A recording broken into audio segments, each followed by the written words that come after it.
Halo Vi, ya amun yang TV, yang Kudus tadian.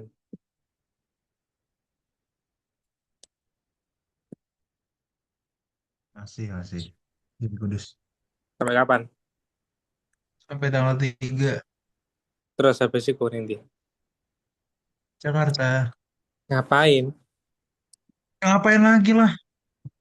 Nah, Ngapain di sini? ngapain? Ngapain Anda di Jakarta? Ya pulang lah. Semari berarti. Ke sidang, Pak. Wes. Oh, Belum. oh, Belum bro. sidang. Kapan sidang? Lagi nunggu. Gak tahu, belum keluar jadwalnya. Oh, alah.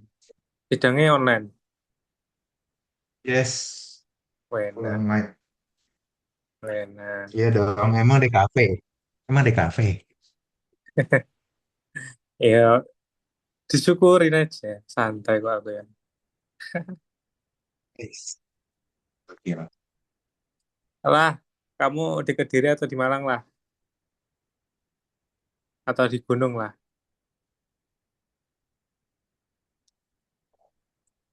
Camping lagi. Hmm, gak jelas.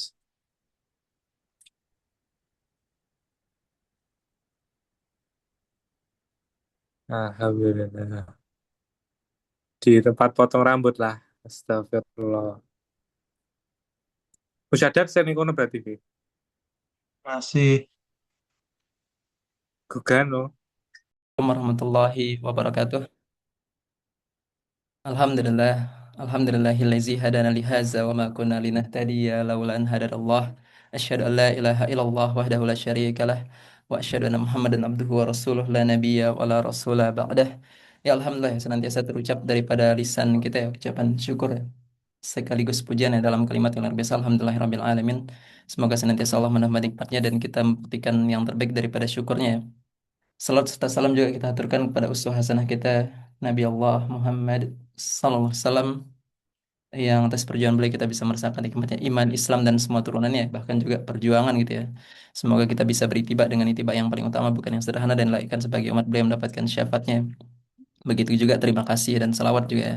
Dan salam kepada keluarga beliau, sahabatnya, umatnya sampai akhir zaman dan teman-teman semua yang hadir gitu ya di sini ya. Yang belajar gitu untuk kita bareng-bareng melihat ya apanya melihat kembali gitu ya bagaimana Rasulullah tuh menjalani aktivitas dakwahnya ya. Dan ya itu hayatun Nabi hayatun dakwah gitu ya, sebenarnya hidupnya Nabi itu hidup untuk dakwah gitu. Dan sekarang kita pelan-pelan ya untuk kita pelajari dan kita berharap untuk bisa mengamalkan gitu. Ya sebelumnya kita baca Al-Fatihah dulu ya, nanti baru kita lanjutkan dengan Al-Kahfi 10 ayat pertama gitu sebagaimana sebelumnya. eh, Ya kita doakan ini ya, kita niatkan yang terbaik ya apa namanya.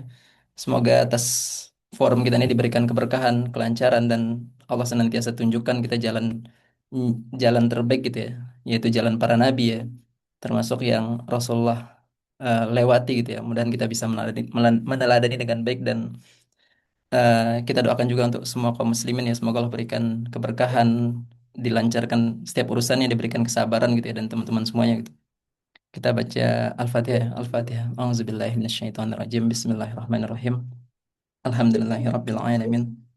Arrahmanir rahim. Maliki yaumiddin. Iyyaka na'budu wa iyyaka nasta'in. Ihdinas siratal mustaqim. Siratal ladzina an'amta 'alaihim ghairil maghdubi 'alaihim waladdallin. Amin. Amin amin rabbal alamin. Bis Bismillahirrahmanirrahim. الحمد لله الذي أنزل على عبده الكتاب ولم يجعل له عوجا قيما لينذر بأسا شديدا من لدنه ويبشر المؤمنين الذين يعملون الصالحات أن لهم أجرا حسنا ماكثين فيه أبدا وينذر الذين قالوا اتخذ الله ولدا ما لهم به من علم ولا لآبائهم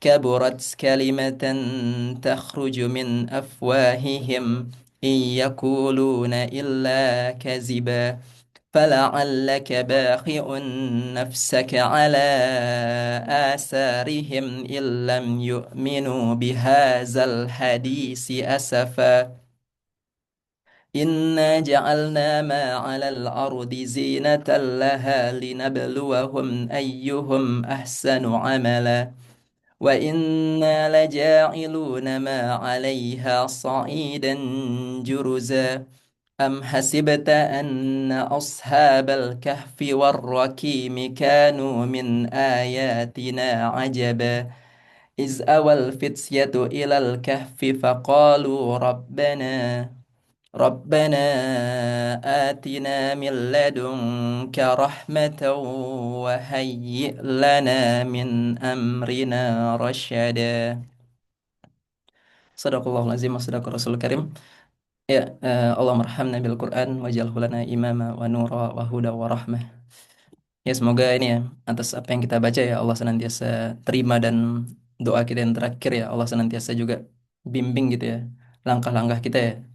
Eh, Rosyada itu kan apa ya, hidayah yang Allah tuh seakan-akan seperti menenteng gitu ya istilahnya apa, eh ya kita ditenteng gitu dakwahnya ya apa namanya, geraknya gitu, sorry, dakwahnya jadi dibarengin gitu ya. Semoga itu ya Allah senantiasa ijabah gitu ya. Ya teman-teman, kita ngelanjutin pembahasan sebelumnya ya, pembahasan kita sebelumnya yang tentang dakwah ke Taif kan sebenarnya kemarin ya, dakwah ke Taif. Sekarang masuk ke pembahasan Baiat Aqabah gitu. Jadi kalau kemarin tuh mungkin saya lupa ngejelasin ya. Jadi Rasulullah tuh waktu sebelum akhirnya tadi ya, apa namanya, berangkat ke Taif itu Rasulullah tuh sempat mendapatkan mimpi sebenarnya. Dapat mimpi kalau dakwahnya tuh diterima gitu. Jadi akhirnya Rasulullah SAW itu apa nih, berpikir gitu ya, untuk tadi beliau merasa ini Taif sebenarnya. Jadi akhirnya beliau tuh mencoba untuk datang ke Taif ya, karena kan kondisi Madinah itu ya belum kelihatan secara ininya ya apa namanya, eh, kekuatannya untuk nerima dakwahnya Rasulullah ya, karena kan lagi perang saudara waktu masa-masa itu gitu, masih kuat-kuatnya perang saudara. Akhirnya makanya Rasulullah tuh berpikir ya ini jangan-jangan Taif gitu, karena kan Taif itu yang sangat dekat sekali ya, yang tempat kepentingannya orang-orang Quraisy itu di Taif gitu. Jadi kalau Taif itu bisa dipegang gitu ya, otomatis sebenarnya eh, tadi Mekah tuh bisa bisa ditaklukkan gitu. Itu yang Rasulullah pikirkan gitu. Ternyata mimpinya tuh bukan di Taif ternyata ya. Mimpi itu ya. Itu ndak di apa? Ndak secara eksplisit gitu atau apa nih, tergambar betul-betul ya Madinah gitu ya. Karena kan sebenarnya sama tuh. Sama-sama tempat yang subur kan sebenarnya. Bentar saya, oh ya, slide show.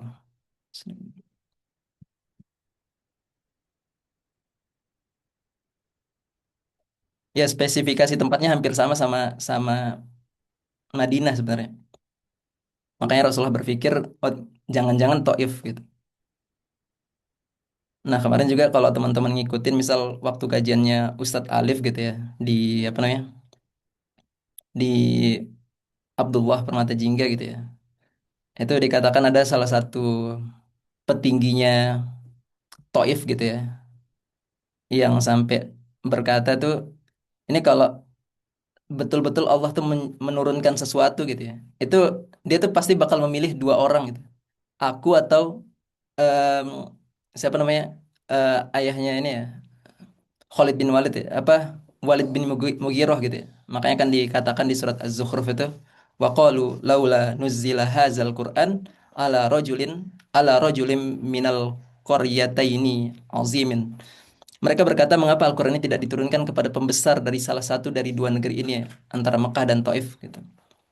Itu salah satunya. Jadi itulah cerita-cerita ini ya, sedikit kita untuk apa namanya sampaikan gitu ya, termasuk eh, sebelum ini ya, sebelum dakwah ke Taif itu ya, Rasulullah kan dapetin Isra Mi'raj gitu ya, di mana Rasulullah tuh memimpin apa namanya tanda kepemimpinan global gitu ya, ketika Rasulullah tuh memimpin 124 ribu nabi gitu ya, dalam dalam sholatnya gitu. Nah, karena memang pembahasan di Sirah Community ini ya, apa bahasanya tuh ini lebih kepada sisi-sisi politisnya sebenarnya banyak juga yang disampaikan di sini. Jadi detail-detail yang kayak apa namanya cerita-cerita mungkin nanti di Bait Aqobah tuh ada bagaimana ini ya kalau disampaikan kemarin tuh bagaimana seton itu berteriak gitu ya untuk membangunkan orang-orang di Mina itu enggak kita sampaikan secara detail gitu ya. Ini lebih kepada bagaimana sih strategi dan perjuangan Rasulullah gitu ya. Itu yang kita sampaikan dari materi teman-teman apa guru-guru kita di Sirah Community Indonesia nih. Gitu sih. Ini zoom saya kemana sih? Oh ini. Ntar saya perlu ganti.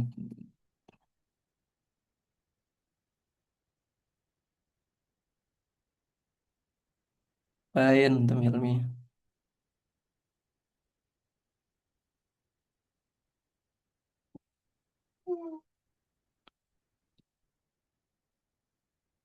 Baiat Aqabah.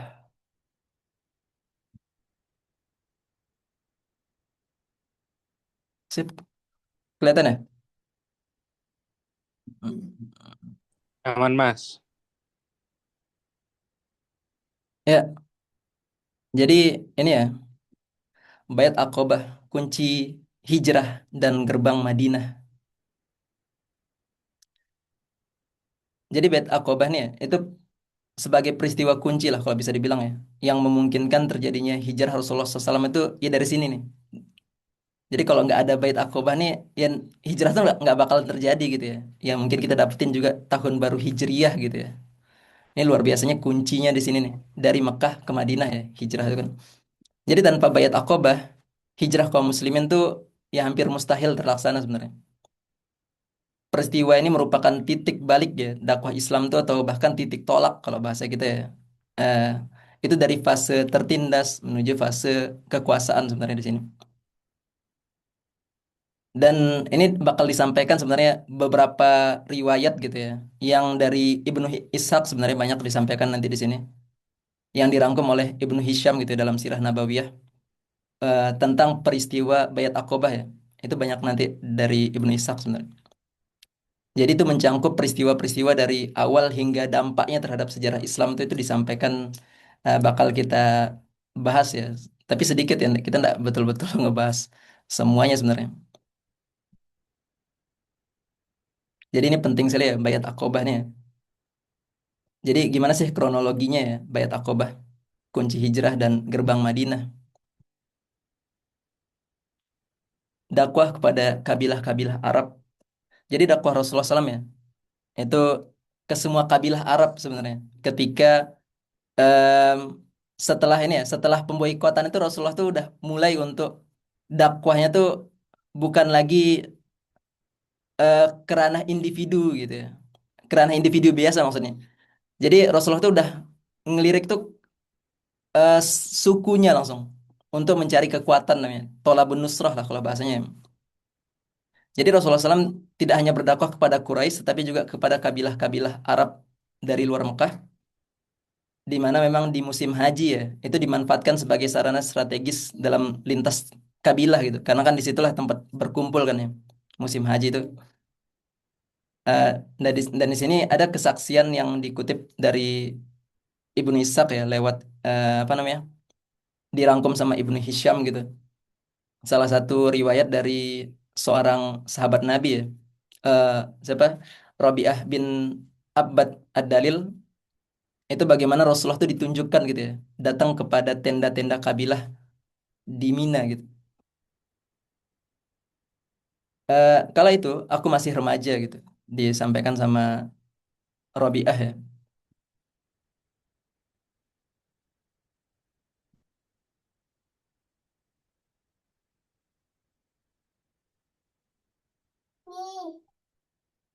Aku bersama ayah di Mina. Rasulullah SAW tampak menemui kabilah-kabilah Arab di tenda-tenda mereka. Jadi Rasulullah itu datang ke satu-satu tenda gitu ya. Kan setiap tenda itu kan setiap perkumpulan itu ya dari kabilah sebenarnya. Makanya nanti ada kabilah dari Khazraj dan Aus yang sampai nanti beliau itu datangnya gitu ya. Beliau berkata, "Wahai Bani Fulan, aku adalah utusan Allah kepada kalian. Allah menyuruh kalian agar menyembahnya dan tidak menyekutukannya dengan apapun, dan agar kalian meninggalkan semua yang kalian sembah selama ini selain Dia. Allah menyuruh kalian agar beriman kepadaku, percaya padaku, dan membelaku eh, agar aku dapat menjelaskan ajaran Allah yang diturunkan kepadaku." Jadi di sini ya, Rasulullah tuh inti dakwahnya itu sebenarnya di sini. Pertama memang tauhid gitu ya, menyembah Allah tanpa syirik gitu. Terus iman kepada beliau ya Rasulullah SAW dan kesiapan membela dan mendukung risalah sebenarnya. Jadi bukan sekedar diajak bertauhid gitu ya, tapi betul-betul nih apa ya konsekuensi daripada tadi ya Rasulullah tuh udah lari dakwahnya tuh kepada tolabun nusrah gitu ya atau mencari tadi pertolongan gitu ya dari kabilah-kabilah yang ada tuh itu konsekuensinya tuh mereka tuh bakal bukan cuman eh, untuk apa namanya untuk sekedar bersyahadat gitu ya tapi untuk siap mati bahkan gitu itu yang Rasulullah tuh minta dalam dakwahnya gitu siap ngebela Rasulullah gitu bahkan harus berhadapan dengan ya dengan kekuasaan apapun gitu ya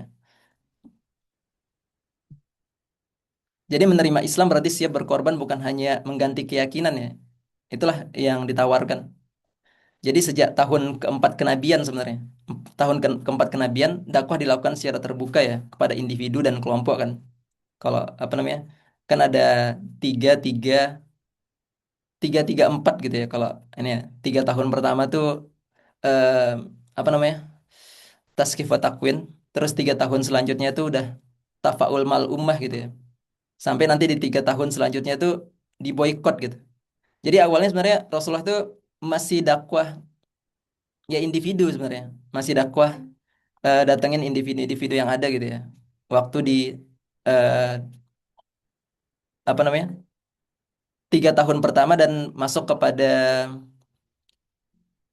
siapa sih yang nelpon di ntar loh kok masuk ke sini sih ya sorry jadi sejak tahun keempat kenabian gitu ya itu udah mulai sebenarnya apalagi nanti ketika setelah pembebasan dari boykot gitu ya itu Rasulullah tuh semakin gencar lagi untuk mencari pertolongan mencari tolabun nusrah jadi tawaran itu udah bukan tawaran sekedar mereka beriman ya walaupun memang tapi enggak ditinggalkan tuh dakwah-dakwah kepada individu gitu ya ini tapi udah ranah individu yang mewakili kaumnya gitu udah tadi tolabun nusrah ya kekuatan gitu sorry. Jadi Rasulullah SAW eh, telah terus menjalankan kegiatannya seperti itu setiap kali masyarakat Arab kumpul di musim haji beliau menemui mereka dan mengajak mereka beriman kepada Allah dan menerima Islam. Rasulullah SAW menawarkan dirinya dan ajaran yang diterimanya dari Allah berupa petunjuk dan rahmah. Setiap mendengar ada tokoh atau suku terkenal dan terpandang tiba di Mekah, Rasulullah SAW akan segera menemuinya, mengajaknya beriman kepada Allah dan menawarkan ajarannya. Ibnu Ishaq ya. Jadi itu yang dilakukan Rasulullah ya, setiap kali musim haji gitu ya. Karena disitulah tempatnya tadi ya berkumpulnya para kabilah-kabilah kan. Jadi sejak mulai dakwah terbuka pada tahun keempat, tahun 4 kenabian gitu ya. eh, Rasulullah SAW mendakwahi semua orang yang berada di Mekah, baik individu maupun kelompok. Sorry, ini seharusnya tahun ke-10 ya, ini bukan tahun keempat, tahun ke-10 kenabian. Itu udah mendekati fase-fase akhir daripada fase Mekah gitu. Itu udah semakin kuat untuk mendakwahi apa namanya kelompok gitu ya. individu individunya yang mewakili kelompok gitu. Bahkan tadi yang punya kekuatan. Dakwah tersebut tidak terbatas pada penduduk Mekah, tapi juga meliputi kabilah-kabilah Arab dan yang datang dari luar Mekah.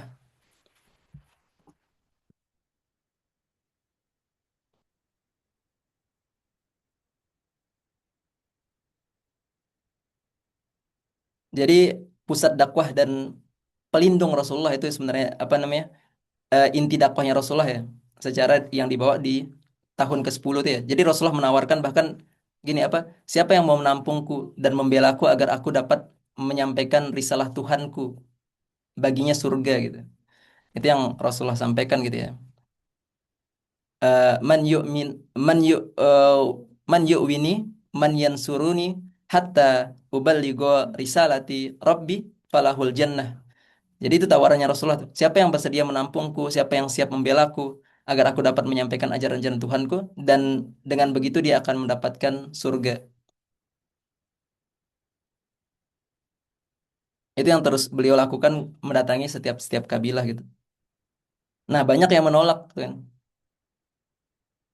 Eh, Banyak yang menolak karena takut berhadapan dengan Quraisy pertama memang. Karena jelas-jelas itu ya Quraisy itu punya pengaruh ini lebih gitu ya. Apalagi memang ya mereka bagaimana nanti menjalankan ibadah haji gitu ya. Ketika Quraisy itu akhirnya dilawan gitu. Terus menganggap pengorbanan harus menghasilkan kekuasaan gitu.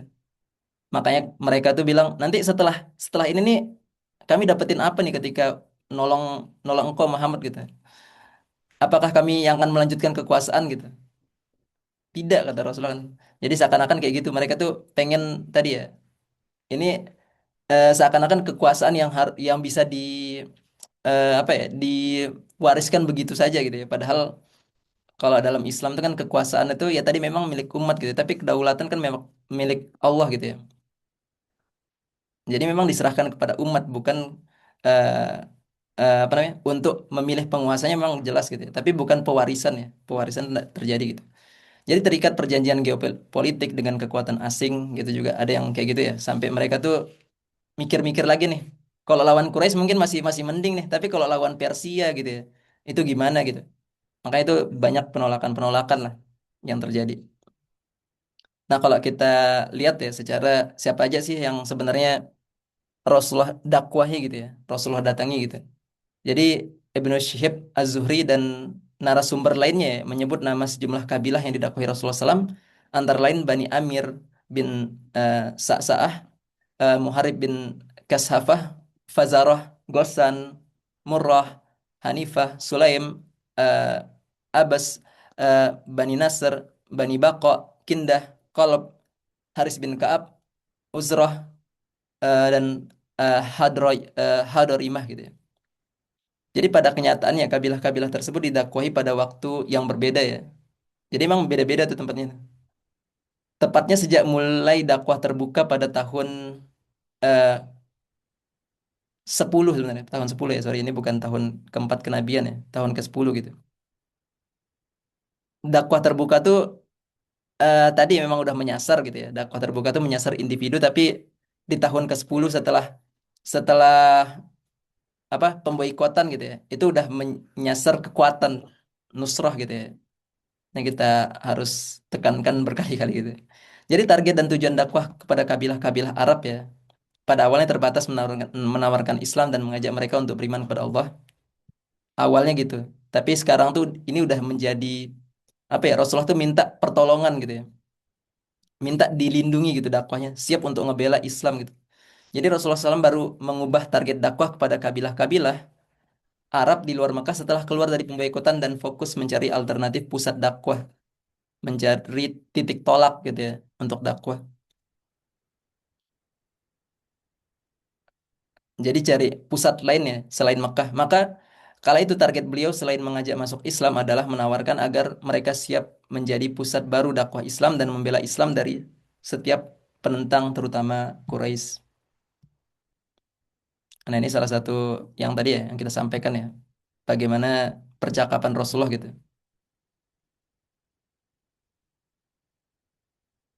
Di mana beberapa penolakannya tadi yang tadi kita sampaikan gitu ya. Karena mereka tuh tidak sanggup untuk melawan Quraisy gitu ya. Quraisy itu ya tadi pusat pusatnya perdagangan di situ ya, apa namanya di Mekah itu. Gimana mereka bisa masuk Mekah akhirnya kalau menerima Rasulullah, atau bahkan tadi juga ada yang berani melawan Mekah tapi tidak berani melawan backingan-backingan yang lainnya kayak Persia atau bahkan Romawi gitu ya. Jadi nggak ada satupun kabilah Arab yang menerima dakwah Rasulullah SAW secara kolektif sebagai kabilah. Tapi kalau secara individu ya, beliau itu memang ada tuh yang menerima tuh.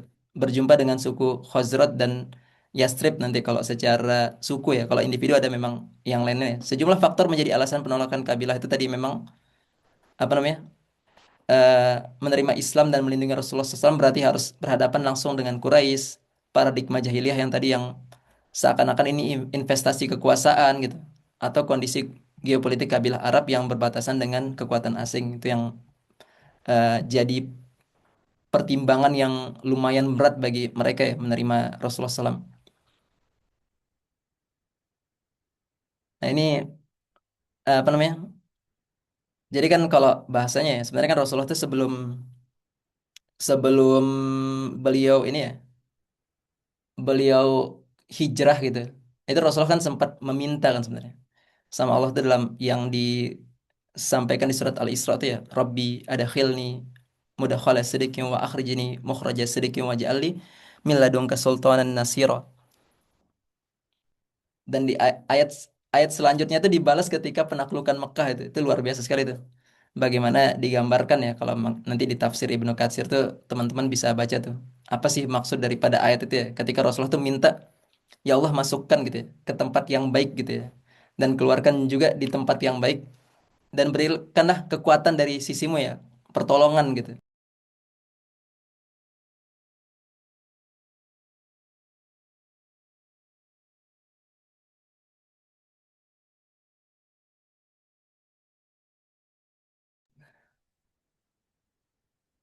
Saya baru eh ke mute ya atau dari tadi. Oh iya iya sorry. Jadi pertemuan pertama dengan Khazraj ya ini digambarkan lagi sama Ibnu Ishaq sebenarnya.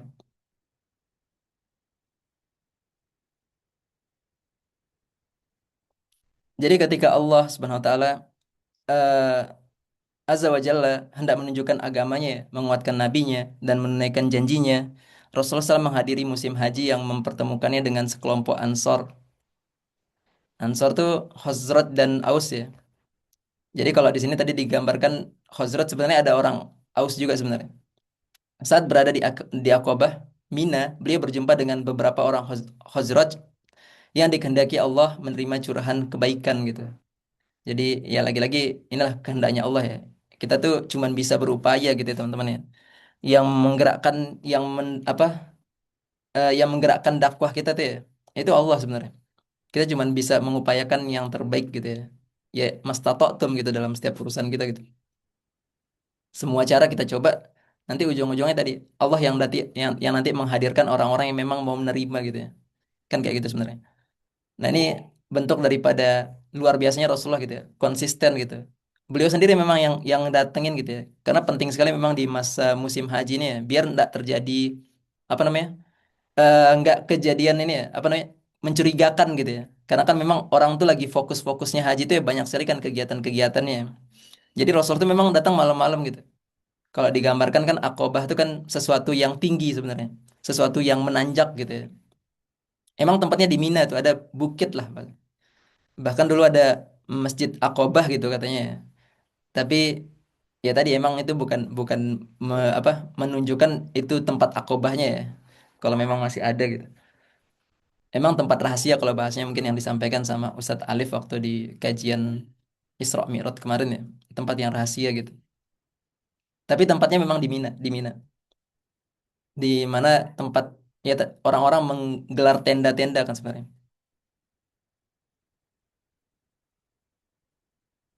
Jadi pertemuan pertama dengan Khazraj ya di Aqabah Mina, Rasulullah SAW bertemu dengan 6 pemuda Khazraj. Terus beliau tuh memulai pembicaraan gitu ya dengan menanyakan ya tadi mereka tuh kayaknya memiliki hubungan gitu ya dengan orang-orang Yahudi gitu di Madinah gitu ditanyain gitu. Rasulullah mengajak mereka duduk dan mendengarkan dakwah Islam gitu. Ya mereka nerima gitu. Mereka menerima Islam dan menjadi pintu awal terbukanya Madinah bagi Islam itu. Itu ya secara eh, singkatnya sebenarnya di situ. Tapi kita enggak singkat itu ya. Jadi dialog pertama ya, dialog pembuka ya. Rasulullah SAW menemui mereka lalu bertanya, siapa kalian? Mereka menjawab, kami dari Khazraj. Rasulullah SAW bertanya lagi, kalian termasuk yang punya hubungan dengan Yahudi kah? Jadi membangun kedekatan ya. Ini komunikasinya Rasulullah tuh kayak gitu tuh. Komunikasi yang cerdas sekali gitu.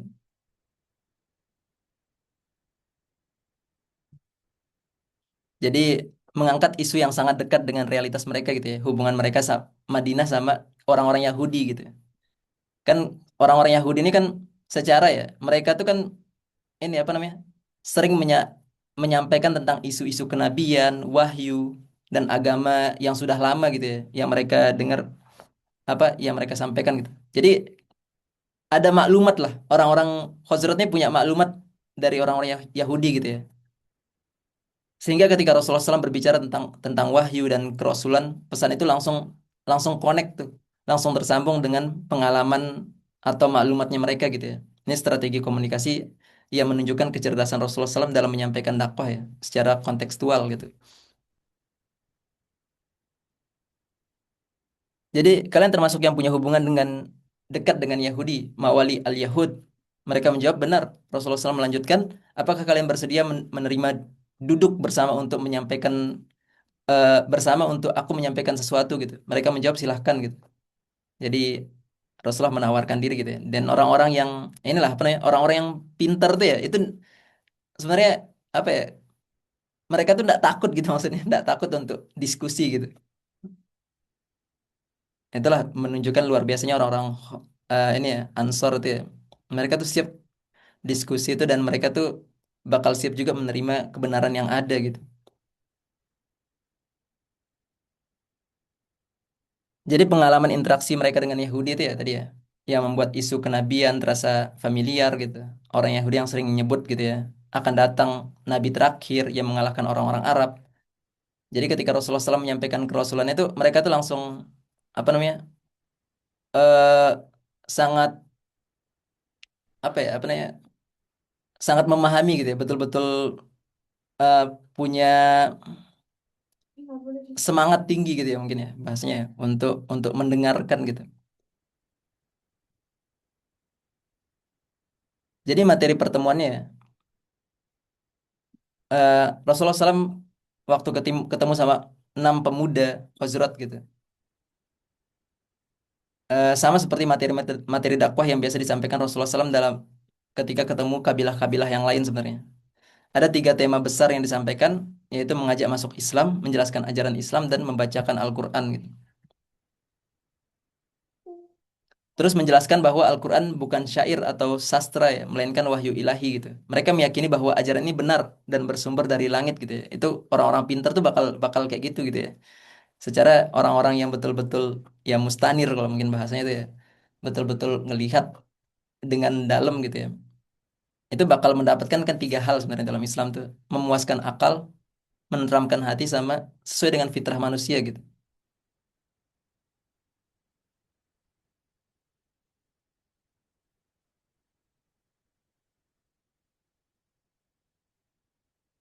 Jadi para pemuda Khazraj itu berbicara di antara sesama mereka, kawan kalian semua tahu ya, demi Allah dialah nabi yang selama ini disebut orang-orang Yahudi saat mengancam kita. Jangan sampai mereka mendahului kita untuk beriman kepadanya gitu. Oh ini luar biasanya mereka gitu ya. Mereka tuh langsung langsung apa namanya bersegera gitu ya. Jadi kan orang-orang Yahudi itu kan menunggu-nunggu juga kan sebenarnya. Ketika mereka sering menyampaikan gitu apa namanya informasi-informasi di orang-orang Yasrib ya waktu itu ya.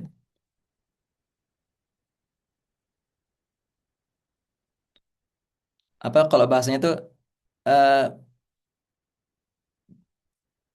apa mereka khawatir gitu ya. Kaum Yahudi akan lebih dulu beriman sehingga mereka memutuskan untuk mendahului dengan menerima Islam gitu. Mereka yang siap untuk membela Rasulullah gitu. Jadi Islam dipahami sebagai solusi bahkan sama mereka gitu ya. Karena mereka tuh sampein bahkan ya ini kita nih orang-orang yang sebenarnya konflik internal tuh sangat sangat kacau sekali gitu. kalau mereka bilang ya. Dan Islam tuh apa ya? Menawarkan gitu jalan keluar dari permusuhan internal mereka di Madinah. Terus juga konflik mereka antara Arab dan Yahudi gitu ya. Jadi mereka menjadikan Islam itu sebagai solusi gitu. Mereka melihat Islam sebagai sistem pemersatu pemersatu mereka gitu. Makanya mereka menerima dakwah dakwah Rasulullah SAW. Nah, 6 pemuda itu ya diantaranya ada As'ad bin Zurarah, terus itu dari Bani Malik bin Najjar ya, sama Abu Umamah gitu ya di sini. Atau Abu Umamah sorry panggilannya. Bani Malik bin Najjar nih nanti banyak sekali memberikan pengaruh gitu ya, apa namanya, yang kuat lah di tengah-tengah Aus dan Khazraj gitu ya. Bahkan nanti yang melindungi dakwahnya siapa namanya Mus'ab bin Umair itu ya beliau gitu ya, apa Bani, Malik bin Najjar sorry bukan beliaunya bukan. Auf bin Haris atau Ibnu Afra Bani Malik bin Najjar, Rafi bin Malik bin Ajlan Bani Zuraik, Qutbah bin Amir Bani Sawad bin Gonam atau Bani Salamah gitu ya. Uqbah bin Amir Bani Haram bin Ka'ab Bani Salamah juga. Jabir bin Abdullah bin Ri'ab Bani Ubaid bin Adi Bani Salamah. Nah, nanti Bani Ubaid bin Adi ini ya, itu banyak sekali nanti juga yang menampung orang-orang hijrah gitu. Orang-orang yang hijrah tuh banyak memberikan peran nih orang-orang. Nanti ada salah satunya memang yang nggak hadir gitu ya di Baiat Aqabah kedua. Jadi sesungguhnya ya, kami meninggalkan kaum kami. Ini yang mereka sampaikan nih. Tidak ada kaum yang satu sama lainnya saling memusuhi hingga nyaris binasa seperti seperti mereka. Kami berharap Allah menjadikanmu sebagai unsur pemersatu bagi mereka. Kami akan pulang dan akan mengajak mereka untuk menerimamu. Kami akan tawarkan keyakinan agama yang kami terima darimu. Jika kelak Allah menyatukan mereka karenamu, maka tidak akan ada orang yang lebih kuat darimu di sana gitu. Wah, ini luar biasa mereka ya ketika mereka udah dapetin sebuah ide yang luar biasa ya, pemersatu gitu ya. Islam tuh kan kayak gitu tuh. Jadi mereka tuh siap untuk ngembannya gitu atau share your happiness-nya gitu ya mungkin bahasanya. Itu saking karena kan pengalaman mereka ya, apalagi mungkin kalau kita bicara sama para sahabat yang dulu mungkin datang ke apa namanya? Sebelumnya ya, kita ceritakan mereka tuh pergi ke apa namanya? Hijrah ke Habasyah gitu ya. Itu kan ketika ditanya apa komitmennya mereka terhadap Islam tuh ya mereka tuh nggak mau gitu maksudnya di kembali kepada jahiliyah gitu.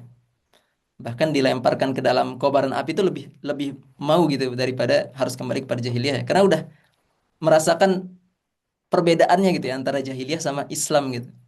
Apalagi ini orang-orang Aus dan Khazraj gitu ya, yang mereka tuh udah merasakan lama sekali nih apa namanya eh, perkelahian atau peperangan saudara gitu ya.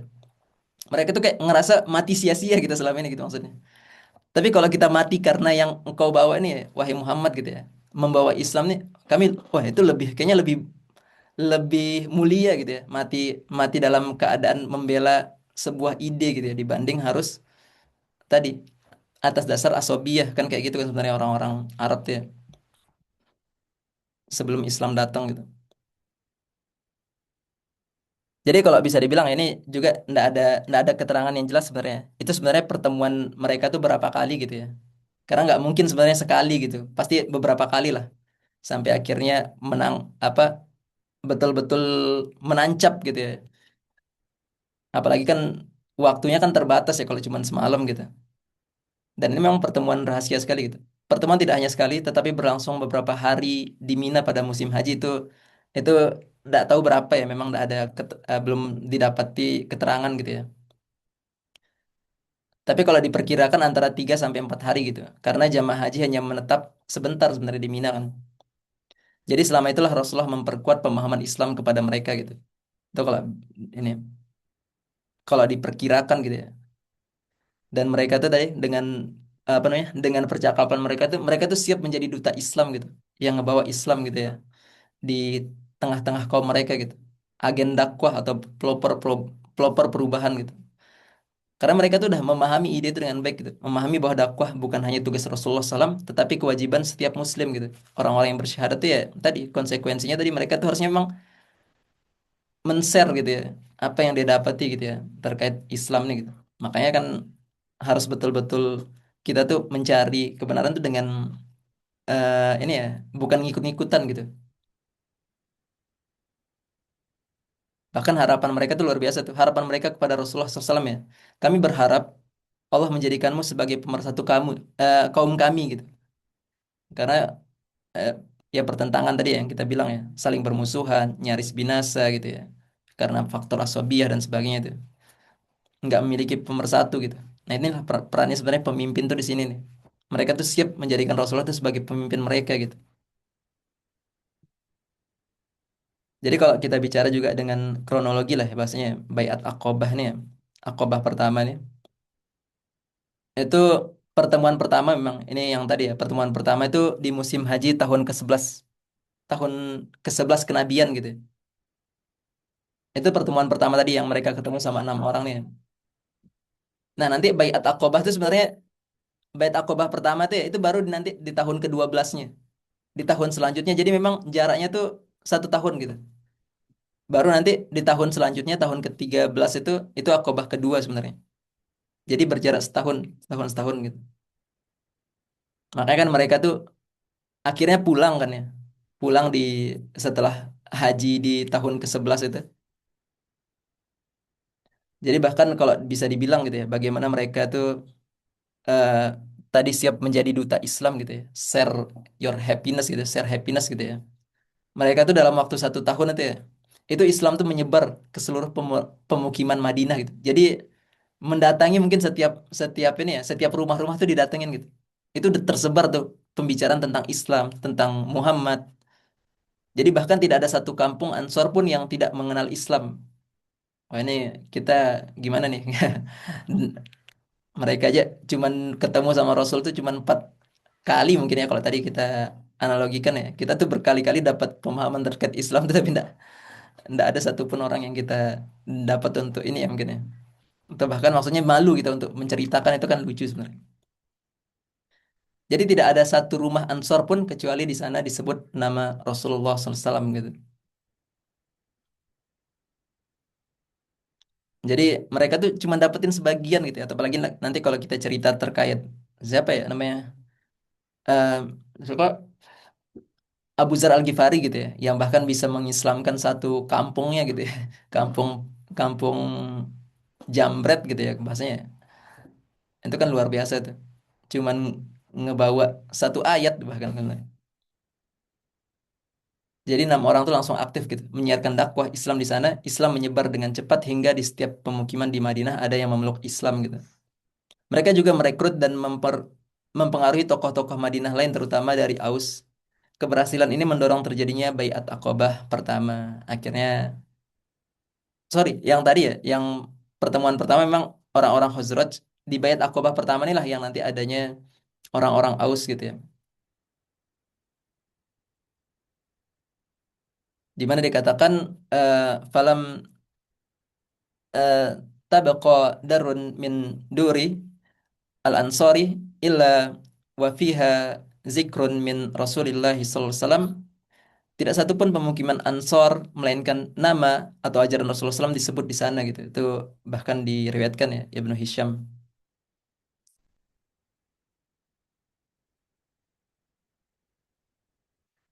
Nah, pelaksanaan baiat ya. Bait Aqobah pertama dilaksanakan di Aqobah Mina gitu memang. Pada musim haji tahun 12 kenabian.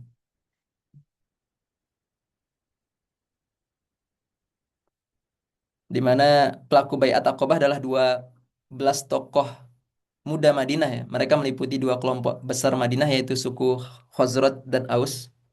Semua tokoh muda yang masuk Islam pada pertemuan perdana dengan Rasulullah SAW tahun sebelumnya hadir dalam baiat Aqobah pertama kecuali Jabir bin Abdullah bin Ri'ab. Dia nggak ikut hadir gitu di baiat Aqobah pertama nih ya. Dia yang masuk ke kategori yang tadi ya, yang 6 orang Khazraj ya. Nah ini sekarang masuk datang 12 tokoh muda Madinah gitu ya. Ini peran orang-orang muda ya luar biasa ya. Yang paling menonjol di situ nanti As'ad bin Zurarah sebenarnya. Karena beliau tuh penggerak dakwah di Madinah, bahkan penggagas nanti sholat berjamaah pertama nanti di Madinah tuh beliau tuh As'ad bin Zurarah.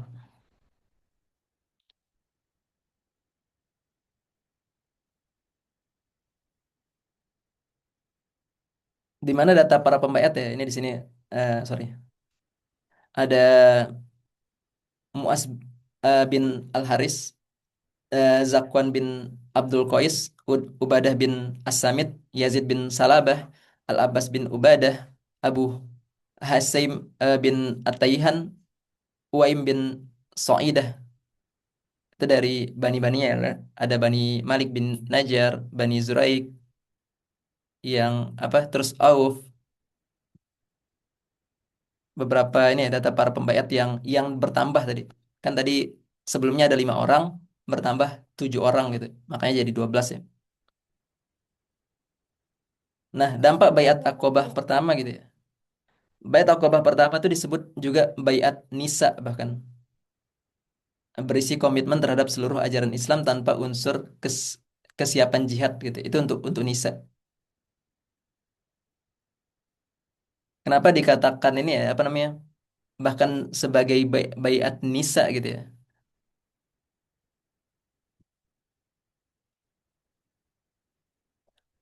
Jadi disebut Bayatun Nisa bukan karena dihadiri perempuan sebenarnya, melainkan karena isinya sama sama seperti bayat kaum perempuan, yaitu taat kepada Islam tanpa kewajiban perang gitu. Jadi ini untuk semuanya gitu, maksudnya untuk bukan cuman untuk lelaki aja gitu. Nanti baru kan memang di eh, bayat kedua itu baru ada nisanya kan. Tet- Jadi Bayatun Nisa bahkan dikatakan bayat Aqobah pertama nih ya. Bayat Aqobah ini merupakan titik balik ya perjuangan dakwah Rasulullah SAW gitu ya. Ya Nusroh itu akhirnya didapatkan itu. Ia menjadi fondasi hijrah, perubahan pusat dakwah dan lahirnya negara di Islam di Madinah sebenarnya. Titik tolaknya itu di sini. Dampak utama Baiat Aqobah pertama nih ya, itu nanti yang melahirkan memang Baiat Aqobah kedua gitu ya. Jadi ciri pembeda utama Baiat Aqobah pertama adalah komitmen kepada Islam tanpa kewajiban perang dulu nih. Terus belum ada perintah jihad bersenjata namun sudah ada kesetiaan total kepada ajaran Islam gitu ya. Baiat Aqobah pertama disebut Baitun Nisa gitu. Isi pokok Bait Aqobah pertama ya, itu komitmen kepada seluruh ajaran Islam, menjauhi syirik, taat kepada Rasulullah SAW, serta kesiapan membela dakwah di masa depan.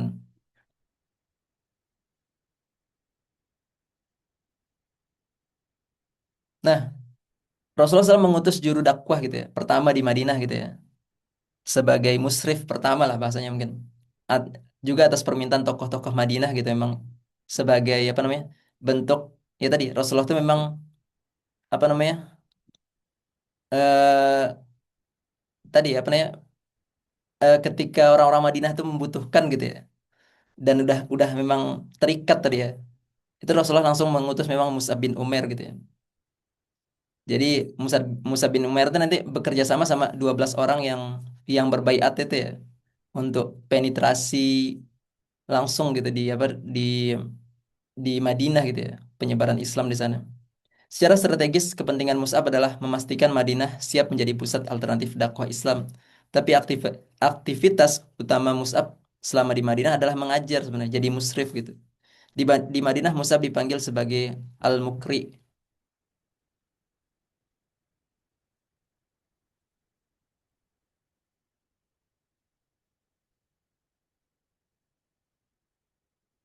Jadi strateginya ya, pasca baiat itu tokoh-tokoh Aus dan Khazraj kembali ke Madinah, terus untuk menjadikan Madinah sebagai pusat dakwah baru ya, menggantikan Mekah yang penuh tekanan ya tadi diutus memang Mus'ab bin Umair tuh untuk tadi terjadinya elaborasi dan penetrasi yang lebih luar biasa lagi tuh. Jadi metode dakwahnya Mus'ab ya ini juga luar biasa sebenarnya. Mus'ab tidak membangun pusat kekuasaan gitu ya, melainkan menjadi guru dan pendidik. Ia mengajarkan Al-Quran, ya bukan sekedar bacaan-bacaan ya, maksudnya kayak tahsin dan sebagainya enggak. Ini betul-betul mengajarkan bagaimana sih eh, penerapan Al-Quran tuh ya dalam diri masing-masing individu tuh ya. Dan makna Islam secara mendalam gitu. Pusat dakwahnya itu di rumah As'ad bin Zurarah gitu ya. Sebelum nanti masuk ke Baiat Aqobah kedua ya, ini kita ceritakan sedikit bagaimana luar biasanya Mus'ab sebenarnya. Mus'ab tinggal di rumah As'ad bin Zurarah dari Bani Najjar, keluarga dekat Rasulullah SAW ya. Ini sebenarnya ada kekeluargaan dari jalur nenek nih. Dari sinilah dakwah Madinah berkembang pesat gitu. Bani Najjar menjadi baris kekuatan Islam di Madinah. Dari mereka lah lahir tokoh-tokoh besar seperti Anas bin Malik, Hasan bin Sabit, Muaz bin Jabal dan lainnya. Itu di Bani Najjar gitu nanti yang banyak menampung orang-orang apa namanya? Muslim juga salah satunya di sini. Terus ada target politik lah bahasanya, metode pendidikannya ya.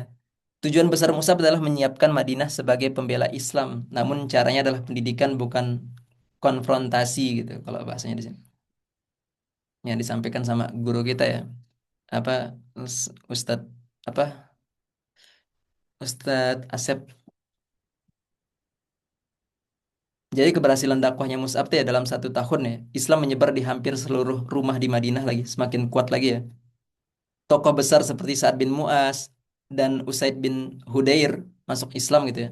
Satu suku bisa masuk Islam hanya lewat satu majelis gitu.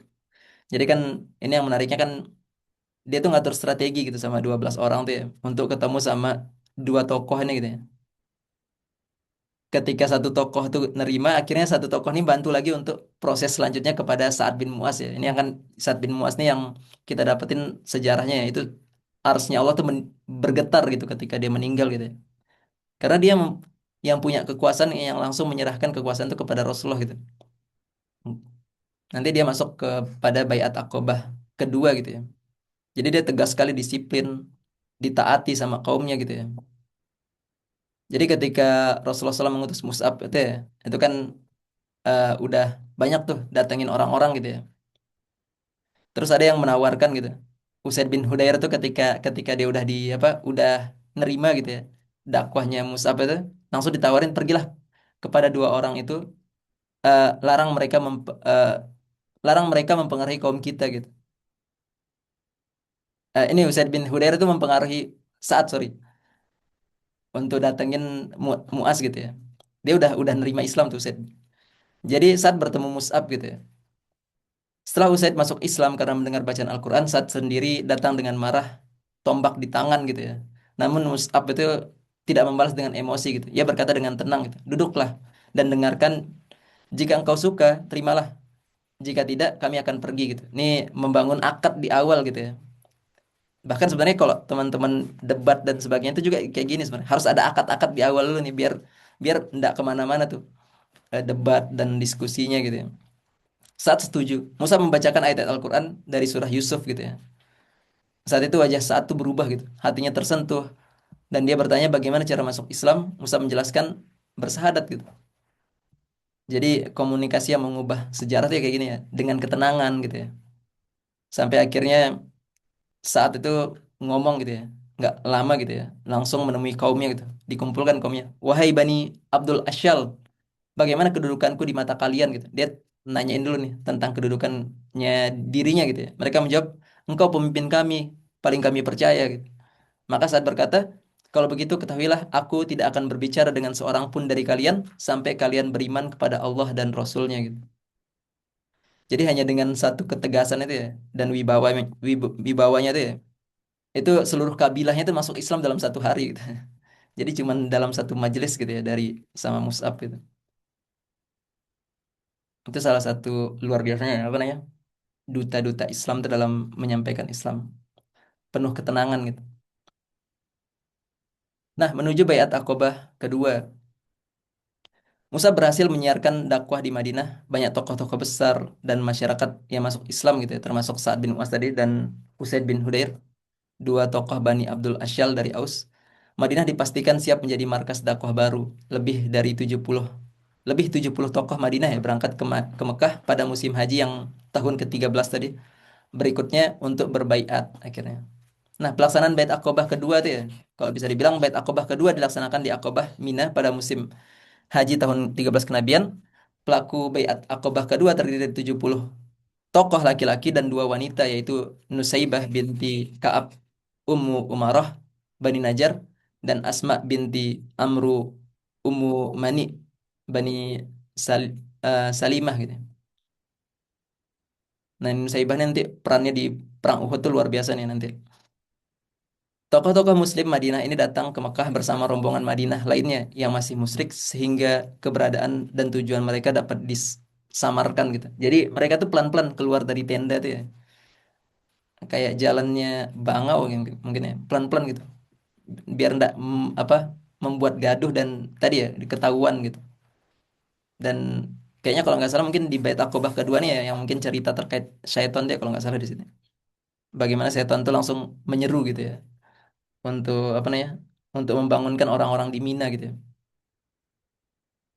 Jadi ini kutipan teks bait Aqobah kedua ya. Aku membait kalian untuk mempertahankan aku sebagaimana kalian mempertahankan istri-istri dan anak-anak kalian. Bahkan Nabi itu dibarengi sama sama pamannya ya. Abbas gitu ya. Wahai Rasulullah SAW, kami punya ikatan dengan sejumlah pihak di Madinah Yahudi dan kami tentu harus memutusnya. Apakah jika kami telah memutusnya, lalu engkau menang dan berkuasa, akankah engkau pulang dan kembali ke kaummu dan meninggalkan kami gitu ya. Jadi kan mereka tuh eh, mempertanyakan dulu nih. Kan Rasulullah itu sebenarnya kan dimusuhi sama kaumnya kan. Dimusuhi sama orang-orang Quraisy gitu.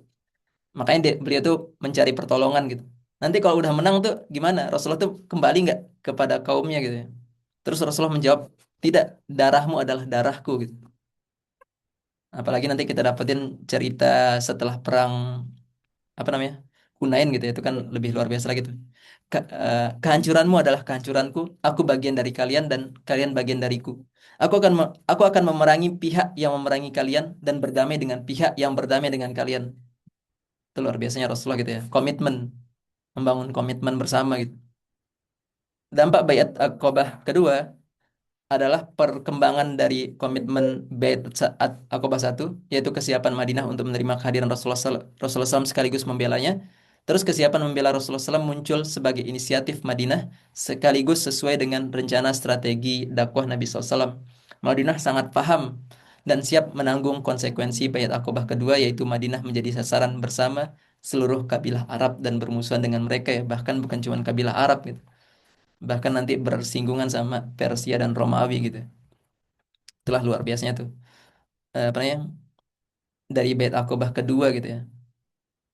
Terjawab doanya Rasulullah, Rabbi adakhilni mudakhala sidqin wa akhrijni mukhraja sidqin wa ja'alni min ladunka sultanan nasira. Ya, kayaknya sampai situ ya.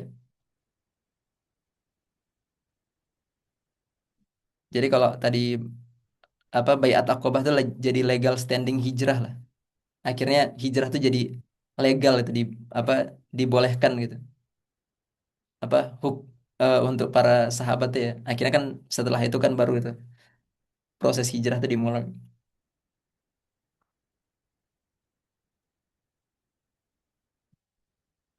Ya, saya kembaliin ke ini ya,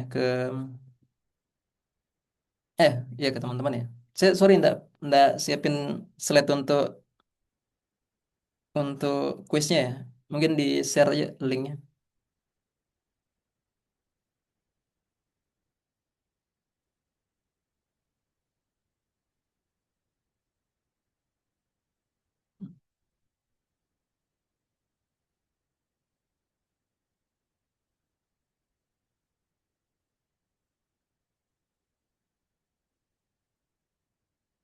Gimana? Ada yang mau didiskusikan?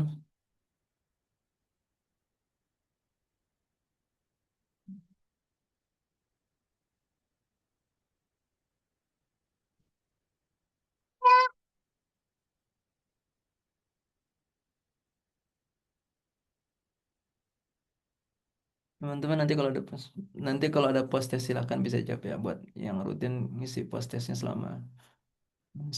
Ya saya juga belum ngelihat total nilai teman-teman yang sebelumnya ya, yang waktu diikutin sama Yung Haji. Dan ketika sudah dijumlahkan akan mendapatkan hadiah. Bagus nih, Adin memberikan hadiah buku biasanya. Yuk, semangat. Atau Fatih juga mau ini menyumbang buku. Buku khidmah lah. Buku apa? Khidbah. Luar biasa antum ya. Itu loh yang di samping-samping antum tuh. Sur.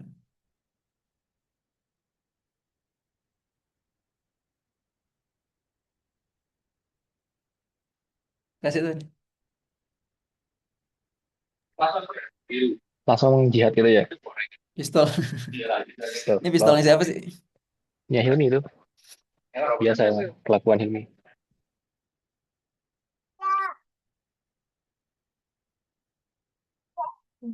Yuk, ada yang mau didiskusikan nggak?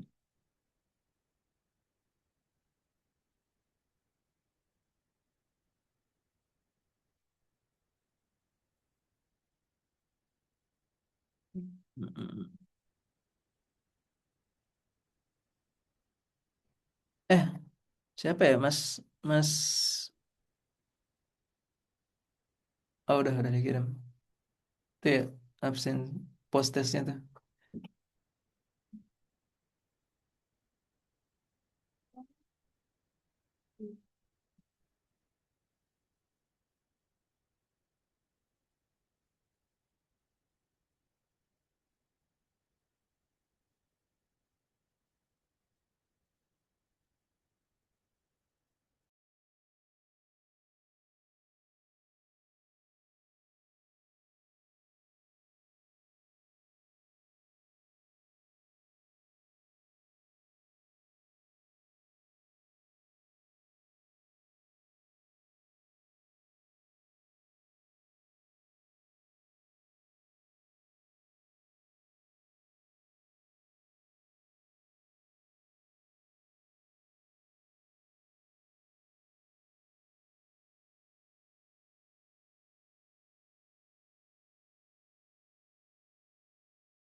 Gimana? Ada yang diskusi nggak?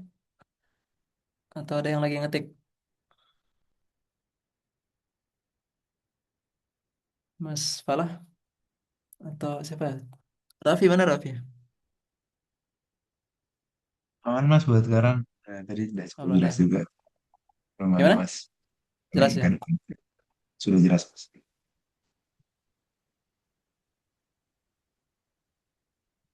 Hmm, hmm, hmm, hmm.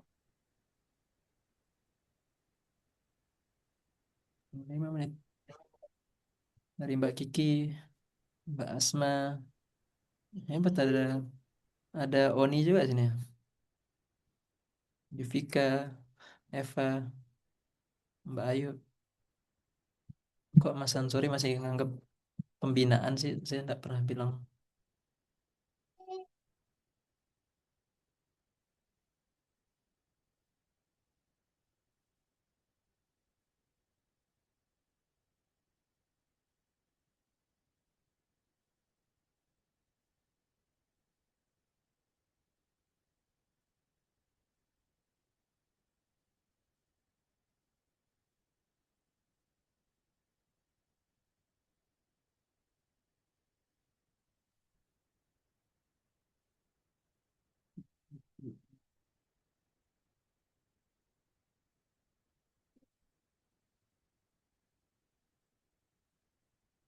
Ya 4 menit, nggak ada. 4 menit, 4 menit.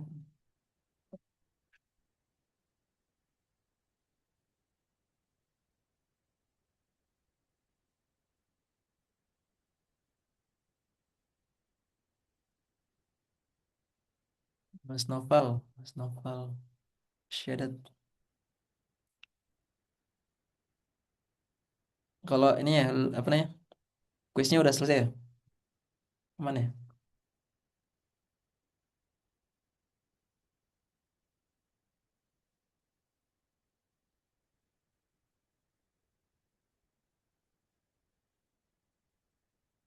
Pembahasan selanjutnya. Hmm, hmm, hmm.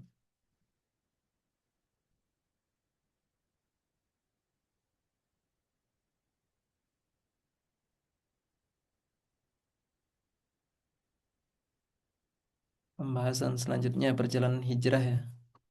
Ya,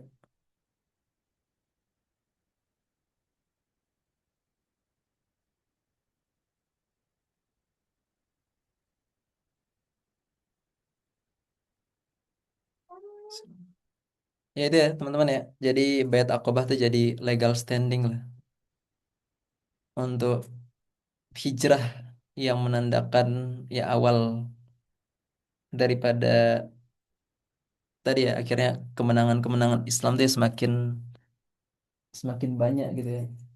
Ketika hijrah tuh di proses hijrah tuh gitu. Jadi dapat tempat yang menerima Islam tuh untuk diterapin secara menyeluruh gitu ya. Itu tolak titik tolak gitu ya. Oh, Nuqdatul intilak kayak gitu sih. Jadi kalau bahasanya ya kita tuh memang meneladani bagaimana torikoh dakwahnya Rasulullah SAW ya. Maka betul-betul kalau kita lihat dari sirohnya tadi ya. Dan ini mungkin tidak disampaikan sama sama teman-teman kita yang secara memang torikohnya tuh pendidikan gitu ya atau tarbiyah gitu bahasanya. Jadi kalau kita lihat lagi ya betul-betul kita lihat secara secara jelas gitu sebenarnya. Itu apa? Kita tuh melewati Rasulullah tuh melewati 3 tahap tadi ya, marhalah gitu bahasanya. Ada namanya tazkiyah wa takwin, pembinaan dan pengkaderan di situ.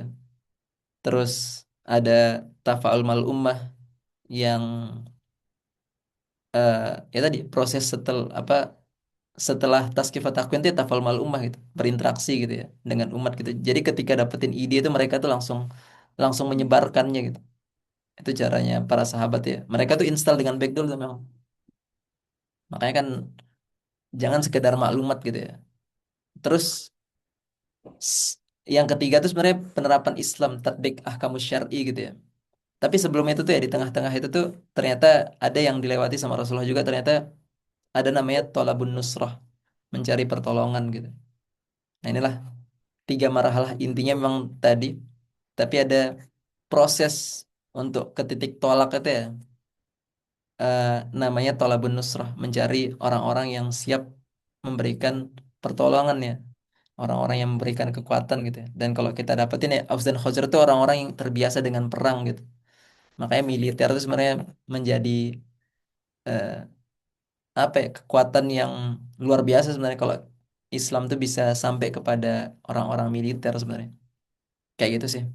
Itu sisi-sisi yang kita perlu perjelas lagi ya. Biar enggak tadi biar kita tuh ngerti bahwa memang tadarus ada tahapan-tahapan yang harus dilewati gitu. Jadi nggak bisa tuh langsung tiba-tiba penerapan Islam gitu misalnya. Padahal kita tuh belum bertafaul mal ummah, umat itu belum belum sepakat, bahkan belum siap gitu ya. Nggak, masih masih ragu-ragu dalam penerapan Islam ya. Makanya tafaul mal ummah tuh di situ tadi. Ketika kita gambarkan tadi bagaimana di apa Islam tuh ya tentang Islam tuh udah tersebar di rumah-rumah orang-orang Madinah gitu ya. Jadi mereka tuh udah senang sekali gitu maksudnya. Udah udah apa ya? Apa ya? Maklumatnya tuh udah dapat gitu ya. Maklumat terkait Islam tuh sampai sampai akhirnya tinggal diarahkan sama pemimpin mereka tuh akhirnya mereka tuh tinggal nerima aja dan masuk Islam gitu. Kayak gitu. Itu peran peran apa namanya? Pemimpin dan peran sebuah kut lah ya atau mungkin apa namanya? Jamaah itu ya di situ tuh. Gitu sih. Jadi ada tahapan-tahapan yang harus dilewati ya.